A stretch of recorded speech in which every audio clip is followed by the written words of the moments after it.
Hello, in this video we're going to be taking a look at solving trig equations of the form sine of ax plus b equals, cos of ax plus b equals, and tan of ax plus b equals. Now this is a pretty straightforward process, but if you would like more understanding it could be beneficial to go back and watch my previous two videos on this topic, which I'll link in the video description.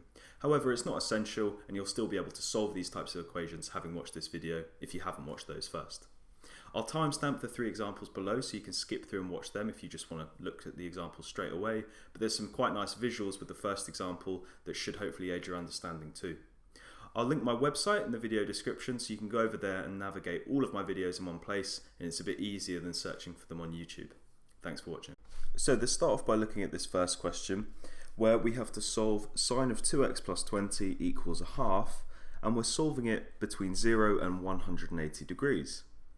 Now I'm going to put a visual on screen now to show you what this 2x plus 20 is doing. So this plus 20 is a translation and it's moving the graph 20 degrees to the left, and then the 2 in front of the x is stretching the graph scale factor 1/2 parallel to the x-axis. It's compressing it so its period is half the length it was before.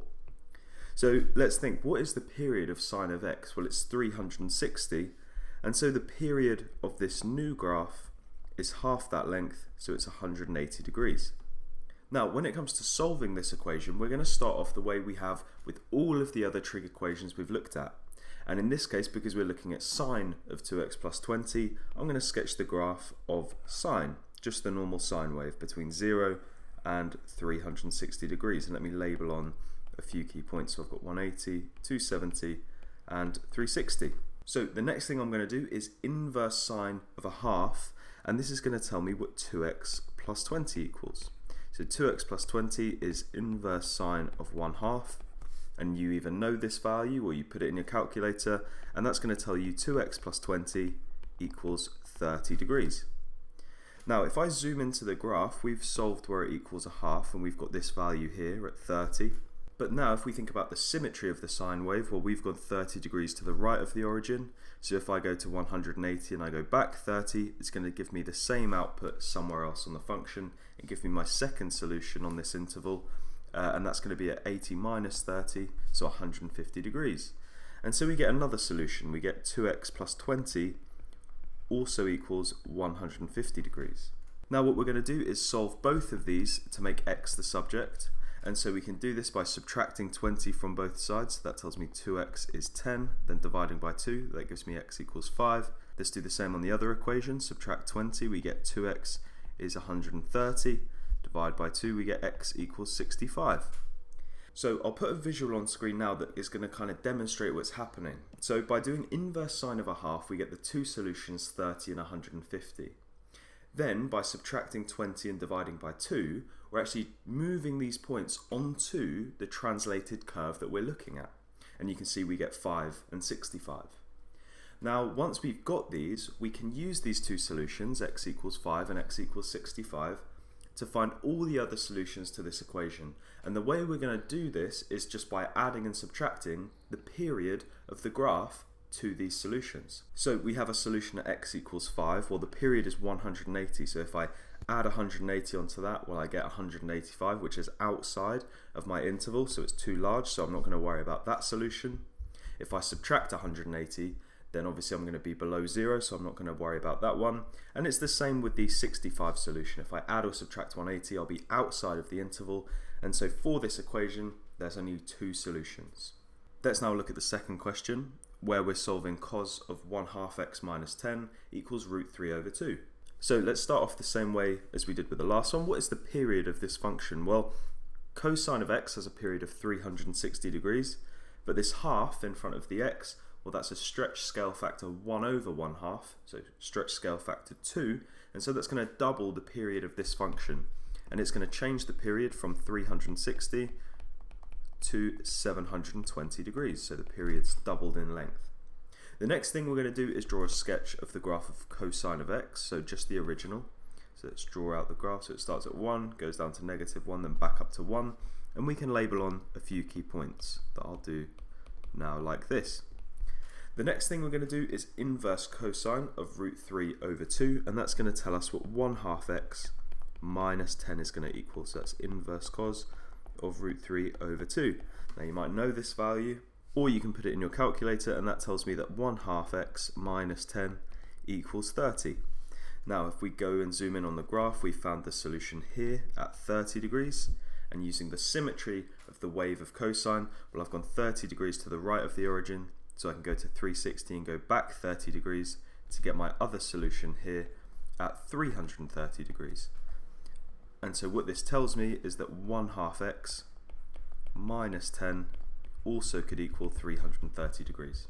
Now we've got these two initial solutions, we can solve to make x the subject. So let's add 10 to both sides. That tells me 1/2 x equals 40. Multiplying by 2, I get x equals 80 degrees.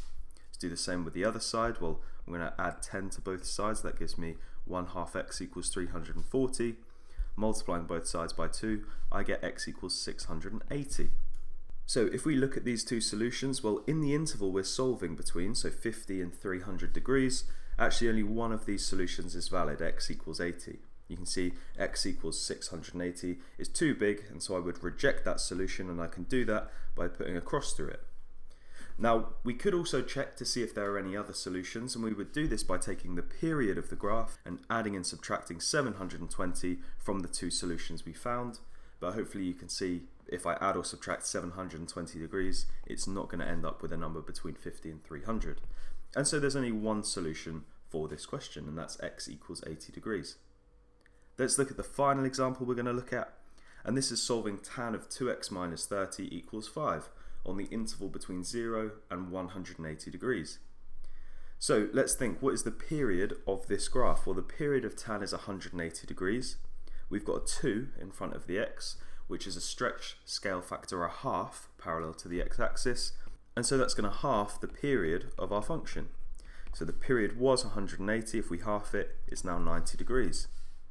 The next thing we're going to do is draw a sketch of our function. So let me draw out the graph, and I'll just draw out the first period between 0 and 180 degrees like this. So there's 180, and we've got this asymptote at 90. So from here I'm now going to do inverse tan of 5, and if I do that on my calculator, inverse tan of 5, that's going to tell me what 2x minus 30 is going to equal, and I'll just write this down just so it's clear the steps that I'm doing. And I get to three significant figures, 78.7. So I get 2x minus 30 equals 78.7 degrees. And so I could mark that on, that's going to maybe be this point here. Now if you think back to the other videos, if you haven't seen them, it doesn't matter. Tan is a special case where actually within each period there is actually only one solution.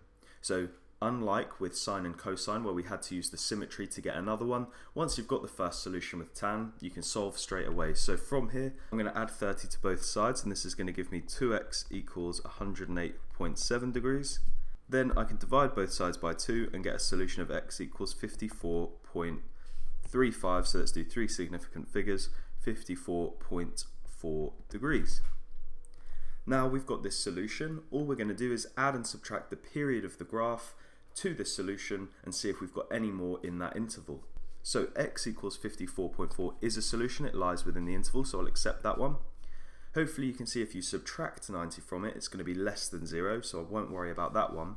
But if I add 90 degrees to it, I get 144.4, and that is within my interval, so I'll accept this solution as well.